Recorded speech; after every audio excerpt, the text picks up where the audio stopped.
और मैं जब अभी हजरत साहब गया इकबाल के मज़ार पे, तो मेरे बरखुरदार साहिबजादा शाह हुसैन साथ थे मेरे, और आखिर में अपने बेटे को सारी नसीहतें करने के बाद कहा है कि तू दीदारे खुदा का आशिक रही, और मैं लहद में लेटा भी तेरे लिए दुआ कर रहा हूं जावेद। यहां तो मर जाते हैं बाप, क्या है आपको पता है? अब हम तबई मौत मरते हैं, बस दिल बंद हुआ बंदा मर गया। वो किसी बड़े मकसद में, वो अहमद जावेद साहब फरमाते हैं भाई जिंदा तो किसी बात पे रह लोगे, बताओ मरोगे किस बात पर? वो बताएगी कि तुम कहां मरोगे। कितना आसान तक उधर इब्ने अली की औलाद के लिए काबे में तवाफ कर लेते। He chose Kufa, he chose Karbala. और इकबाल कहते हैं कि मैं आखिरी दिन तेरे लिए दुआ करूंगा कब? हजरत साहब आप सोचे, मैं तुझे देख रहा हूं जावेद, मैं तेरे लिए दुआ करूंगा।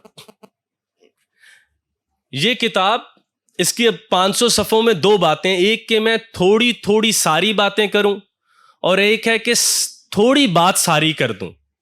तो मैं थोड़ी बात सारी करने की कोशिश करूंगा, और वो पहलू आपके आगे रखूंगा जो अल्लामा मोहम्मद इकबाल के हमसे छुपाए गए, क्योंकि हम अल्लामा मोहम्मद इकबाल को पर काट कर नीचे ला के अपने कद पर समझना चाहते हैं। बड़ा आलिम कभी भी इल्म नहीं देता, बड़ा आलिम सिर्फ तजब्जुब और ज़ौक़ और तफक्कुर देता है, सफर देता है, मंजिल नहीं देता, समझ नहीं देता, तकलीफ देता है। मानी तो इंसान खुद हासिल करता है। ये दुनिया दावत दीदार है फर्जंदे आदम को, कर मस्तूर को बख्शा गया है ज़ौक़े उरियानी।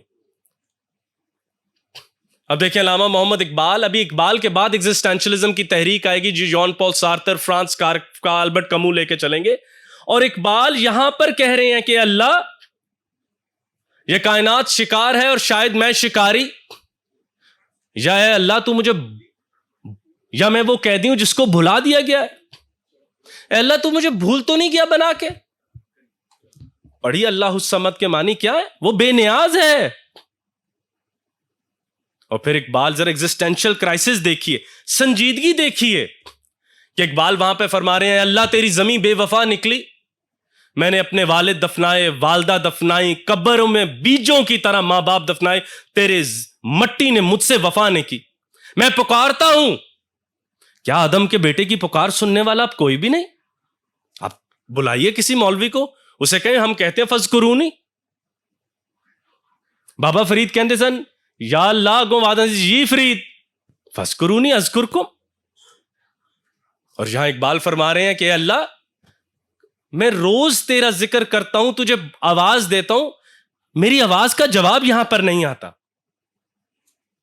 फिर इकबाल चंद मसाइल हल करते हैं फलसफे के, जमीन पर टेक ऑफ करने से पहले। फिर मैं बताता हूं जावेद नामा क्या है। वहां पर अल्लामा मोहम्मद इकबाल कहते हैं, तुम जानते हो मौजूद और ना मौजूद क्या है? Do you know what exist and what is not existing? अब ये सवाल फकत फिजिसिस्ट के पास है।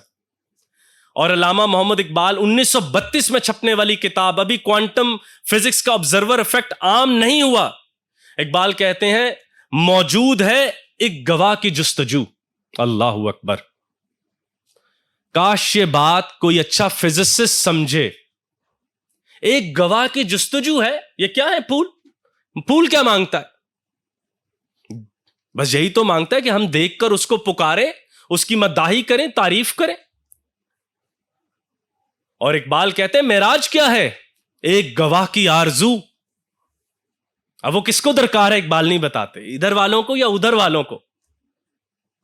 और इकबाल ने ये इसमें जावेद नामा में लिखा है कि हम मानते हैं कि अल्लाह एक है, मोहम्मद देख कर आए हैं। माज़गल बसर वमा तगा, वो देख आए हैं कि अल्लाह है। वरना याद रखिएगा, किसी मुल्हिद को आइडिया ऑफ गॉड से इख्तलाफ नहीं। अगर आइडिया की तरह पढ़ना चाहिए वो भी पढ़ते हैं। Muhammad has experienced God, not understood God as a philosopher. He has experienced the idea of God. And now he says, Ashhadu anna Muhammadan abduhu wa rasuluhu. मैं गवाही देता हूं कि वो हैं। और ये सब इस किताब में लिखा है। और अभी मैं आगे कुछ मंजर रखता हूं, वो आपको चाहिए, आप मुझे कहेंगे हजूर दिखाएं, ये इकबाल ने इसमें लिखा है। और ऐसे ही है। फिर इकबाल कहते हैं पहली पैदाइश, मतलब हम चंद बातें करेंगे, 500 सफ़े तो मेरा वैसे इतना इल्म, मुझे गिनती नहीं 500 तक आती। तो पहली पैदाइश मजबूरी है, दूसरी पैदाइश अख्तियारी है। पहली पैदाइश में तुम्हारे कान में अज़ां होती अल्लाहू अकबर अल्लाहू अकबर। दूसरी पैदाइश तब होती है जब जहां तुम्हारे आगे हारता है। खुदी शेरे मौला जहां इसका सैद, जमीन इसकी सैद, आसमां इसका सैद, जहान हार जाए मर्द के आगे, तब तुम पैदा होते हो। दूसरी पैदाइश अख्तियारी है, उसमें अज़ां तुम देते हो, तुम्हारे कान में कोई नहीं देता। इसके बाद आप अजब बात देखिए कि अल्लामा मोहम्मद इकबाल पहले आसमां पर जब मिलते हैं तो कितनी बड़ी मिथ बस्टिंग होती है, हिंदुओं से नफरत। अच्छा, ये श्री राम तीर्थ के नाम बांगेदरा में नज्म किसके लिए लिखी है इकबाल ने? ये विश्वामित्र कौन है जावेद नामा के अंदर? वो हिंदू जोगी जिससे इकबाल जिंदगी के 9 बड़े सवालात पूछते हैं, जिनमें से तीसरे सवाल का जवाब मेरे ख्याल से 2050 के बाद भी पाकिस्तान में पब्लिकली डिस्कस नहीं हो सकता, कम अज कम निजी महफिलों के अलावा। उसमें भी जब आप कह दें कि यार फोन बंद है ना आपके, तो इकबाल जिंदगी के 9 बड़े सवालात जिससे पूछते हैं वो हिंदू जोगी विश्वामित्र है। पहला सवाल वो इकबाल से पूछते हैं हकीकत क्या है, व्हाट इज रियल? तो वो कहते हैं कि डाइवर को, गौताखोर को पानी के नकूश आगे बढ़ने से नहीं रोकते। दूसरे नंबर पे इकबाल पूछते हैं कि बदी क्यों है खुदा के होते? तो विश्वामित्र हिंदू जोगी कहते हैं सूरज को तो कहीं भी अंधेरा नजर नहीं आता। और तीसरे नंबर पर इकबाल पूछते हैं कि बताइए, जो मैंने कहा कि मैं जवाब नहीं दूंगा, बताइए मौत क्या है? तो वहां वो विश्वामित्र कहते हैं मौत से मत डरा कर। आगे आप खुद पढ़िए इसको। भाई कुछ जिम्मेदारी खुद भी तो उठाए ना, मतलब कि सारी स्पीकर्स पर और वो हजरत पर, और वो खुद भी करें। आपका इकबाल है, मेरा अकेले का थोड़ी है। तो आगे देखिए कि इब्लीस को जब इकबाल मिलते हैं तो किस नाम से पुकारते हैं? ख्वाजा अहले फिराक, आशिकों का सरदार। तो वो कुछ लान तान करने वाले होते हैं, बल्कि आबदा परवीन जी ने एक दफा कहा कि वो एक मुरीद इब्लीस पर लान तान कर रहा था, तो हजरत ने कहा भाई लानत भी इब्लीस ही ले गया, हमारे जिम्मे वो भी नहीं आई। तो अब आप यहां देखिए वो कह रहे हैं ये ख्वाजा अहले फिराक हैं, इसने 1,24,000 पैगंबर देखे लेकिन वादा की खिलाफी नहीं की। कभी लिखा है, पढ़ा है ऐसा व्यू ऑफ लूसीफर आपने? कभी ऐसा व्यू ऑफ सैटन पढ़ा है? मैं हैरत ज्यादा होता हूं कि हमारे बच्चे, फिलिप पुलमैन एक आदमी है जिसने ईवल को बहुत रोमांटिसाइज किया है, ट्रायलॉजी है उसकी, अगर आप पढ़ के देखें, बड़ा उसने रोमांटिसाइज किया है। ओ भाई ये तो पढ़ के देखें, इकबाल कह रहे ख्वाजा अहले फिराक है, खुदा के हुस्न से टूटना कोई आसान काम ना था, उसने ये काम गुस्ताखी करके अपने सर लिया और खुद ना की कि आदम हां कहने के लायक हो जाए। आज वो आदम उसको बातें सुनाते है। उसने सारी मट्टी अपने सर ली कि तुम अशहदु अन्ना मुहम्मदन अब्दुहु व रसूलुहु पे कहने के लायक हो जाओ। तो मुझे एक बंदे ने कहा वो अल्लाह तो से मरदूद कहता है। मैं क्या, अल्लाह तो खालक है, तू तो खालक है, अल्लाह ने तो बनाया खलोता है, अल्लाह जो मर्जी कवे, और अल्लाह बेनियाज है, तू क्यों उससे बातें करता है? और मैं आपको बताऊं इस हिस्से पर एक बात मुझे रस्मन कहने दें, जो आदमी भी टिकटॉक इस्तेमाल करता है उसको कंफर्टेबली ये बात जान लेनी चाहिए कि जिब्रील तो जिब्रील, वो इब्लीस की ऑडियंस भी नहीं है। हम इब्लीस के लायक नहीं हैं। और वो अभी मैं आगे करता हूं, फिर आगे इब्लीस का नोहा लिखा है इकबाल ने, इब्लीस की फरियाद, कि वहां पे इब्लीस कहते हैं अल्लाह मेरे किसी पुराने गुनाह को याद रखते हुए मुझे माफी दे दे, इस आदम से जान छुड़वा दे। मैं वो आदमी ढूंढता हूं जो मेरी गर्दन पर पांव रखे, मेरी जान पर कपकपी आए। मैंने इसको एक ही सबक सिखाया, ना करने का, ये मुझे ना कर सका।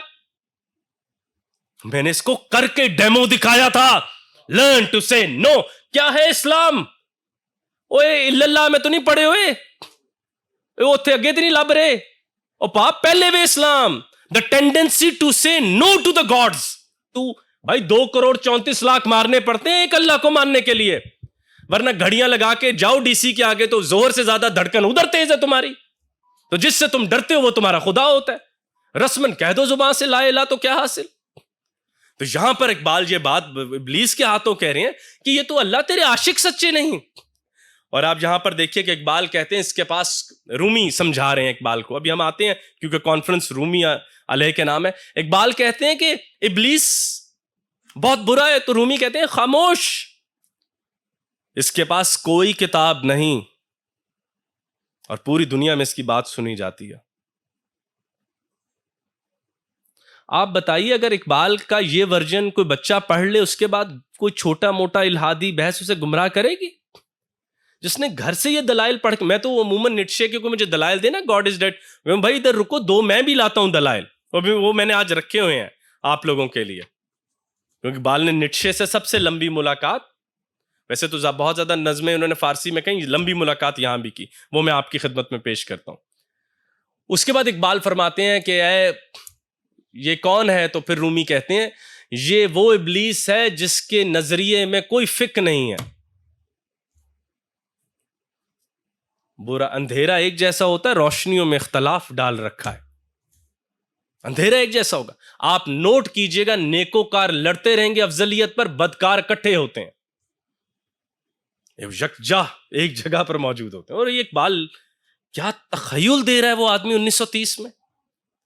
इमेजिन ये बहसें अब जाके दुनिया में आ रही हैं, and he propose that, and why do a poet writes, the poet writes so you can digest it. इन बातों के कंधों पर खड़े होकर और बहादुर बने, और आगे निकले, और आगे देखें। और वो अहमद जावेद साहब जो फरमाते हैं ये मोजा इकबाल का भी है, का ही है, कि ऐसी सारी बातें करने के बाद नोट करें कि दिल और अल्लाह की तरफ लपक रहा है, जिक्र इब्लीस का हो रहा है। ये मोजा है इकबाल का। तो अब आप देखें कि आगे जाके वो कहता है कि अल्लाह मेरे गुजरे दिनों की इबादत याद कर और मुझे इस आदम से छुड़वा दे जो ना नहीं कह पा रहा। आगे चलते हुए इकबाल निट्शे से मिलते हैं, और अल्लामा मोहम्मद इकबाल ने कायनात के सबसे बड़े मुल्हिद को बरज़ख में रखा, क्योंकि उसने द स्पोक ज़रातुस्त्रा में कहा दैट गॉड इज डेड, ज़रतुश्त की और आप कभी यार ये ज़ौक में तो जाके देखें कि निट्शे ने कहा कि जो जो ज़रतुश्त नहीं कह सका वो मैंने कहा कि मुकम्मल किया। तो उसने कहा गॉड इज डेड। पूरी, बहुत माजरत अगर हमारे कोई भाई बहन इस वक्त क्रिश्चियन बैठे हो तो मेरी पेशगी माजरत, क्रिश्चियनिटी को कोई नुकसान चर्च और वो डिबेट स्टेट ने नहीं पहुंचाया, अकेला निट्शे, जब उसने कहा Christianity it is the religion of weak people, कमजोरों का दीन है, माफिया मांगते रहो। माफी अखलाक के खिलाफ जो निट्शे ने लिखा वो आज गजा की पट्टियों पर चलना चाहिए, है जुर्मे ज़ईफी की सजा, मरगे मफाजात। अखलाक की तख्लीक करके हमने ताकतवरों को नॉर्मलाइज किया है, कमजोरों को अकोमोडेट कर गए हो, बुज़दिलों को अकोमोडेट कर गए हो। And Iqbal was so honest with Nietzsche, he was so impressed by his argument. Iqbal ने एक शेर निट्शे, ये बिल्कुल गलत लोग कहते हैं, अगर होता वो मजूब फरंगी जमाने में इकबाल उसको समझाता मुकामे के भी, एक शेर है। And I know how to do thematic analysis. There are 3 poems in Persian in one book where Iqbal is praising him like anything, और उसे उमैया बिन अबी सल्त के साथ जाके खड़ा किया और कहा इसका दिल मोमिन और जहन काफिर है। ये इंसानों के चीप इंग्रेडिएंट्स निकाल के उसे अजमत के सफर पे दोबारा डालना चाहता है। अच्छा देखें उसने क्या कहा। जावेद नामा में निट्शे से मिलते हुए इकबाल कहते हैं, रूमी उन्हें समझाते हैं, लिख तो इकबाल ही रहे हैं, कि इसने चाहा कि काहिरी का दिलबरी से मिलना। अब देखें ये बातें मैं आदि इधर कर रहा हूं आदि उधर, बाकी मुझे नहीं पता कि हजरत जो महजूज हो रहे हैं। सिर्फ काहिरी से मिलने की ख्वाहिश आखिरी बार मंसूर हल्लाज ने इस्लामी तसव्वुफ में किया। ए अल्लाह मैं तेरे जलाल से मोहब्बत रखता हूं, आधा दिन नहीं हम काटते सैलरी के बगैर और बेटे वापस करने पड़ जाएं, मैं तेरे गुस्से से, जलाल से मोहब्बत रखता हूं। तो अल्लाह ने कहा फिर मैं जलाल आगे करता हूं, तू मुझे देख के दिखा। And then he went through it. और इकबाल ने कहा ये मेरा जर्मन हल्लाज है, उसको मौलवियों ने मारा, इसको तबीबों ने मार दिया, और यूरोप के लोग उसके जज्बे का ताकुब ना कर सके और उसे पागल ठहरा दिया। गॉड इज डेड, इकबाल कहते हैं वो ला इलाह में आजिज हो गया। उसने कलमे का हिस्सा सही कुव्वत से दुरुस्त पढ़ा, और अभी रस्ते पर चल रहा था कि वो घोड़ा नजर आ गया जिसने तो वो घोड़े ने उसको फिर हिला के रख दिया। वो टूरिन हॉर्स इवेंट 1889 का जरूर पढ़ें। तो वहां पर अल्लामा मोहम्मद इकबाल ने उसके बारे में कहा कि वो इंसानों से बेजार था और मूसा की तरह असल खुदा का दीदार करना चाहता था। जिस तरह उसने कहा कि खुदा मर गया, ये बात तो इब्राहिम ने ही तो कही थी। नीत्शे ने अगर एक खुदा को कहा तो क्या दुख लगता है तुम्हें? हज़रत इब्राहिम ने ये नहीं किया। बुत किसने तोड़े? ने बड़े वाले ने, ये जो है ना इसके कंधे पे, हाँ इसने तोड़े। ये अल्लामा इकबाल ने किया था।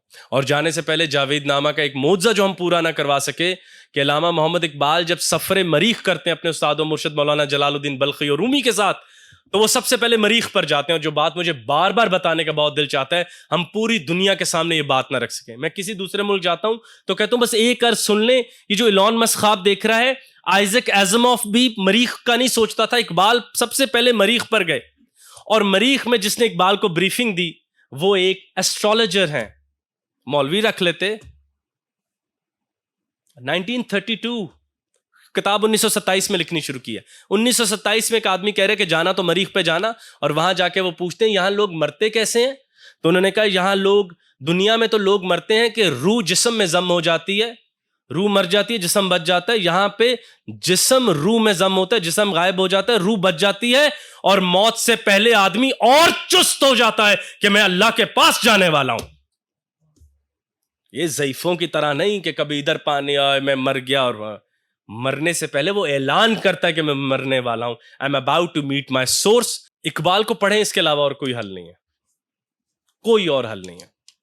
इकबाल पेंटर नहीं है, इकबाल एक शायर हैं। शायरों के काम जितने पढ़ लिए जाएं उतने वो जिंदा रहते हैं, बाकी वो मिली नगमों के स्पुर्द हो जाते हैं। आप नहीं पढ़ेंगे तो कोई और ऐसा आदमी उसके मानी तय कर देगा जो इकबाल से किसी भी किस्म की मोहब्बत नहीं रखता होगा। आखिर में अल्लामा मोहम्मद इकबाल वहाँ पे, वहाँ मरीख के पहले आदमी का नाम उन्होंने बरखिया रखा, हज़रत सलमान अलैहिस्सलाम वाले वाक़े वाला।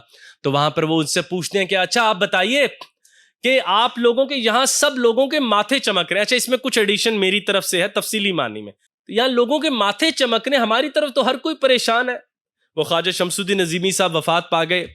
वो फरमाते थे भाई आज उदास हो, किसी को खुश देख कर आए हो। तो उसने कहा यार मरीख पर तो सारे खुश हैं भाई, क्या माजरा है? उन्होंने कहा यहाँ पर भी वो इब्लीस फल लाया था बरखिया के पास, हमारे मार्स के पहले आदमी के पास। उन्होंने कहा तो क्या हुआ? तो उन्होंने नहीं खाया था। वाखिर दावाना अल्हम्दुलिल्लाह।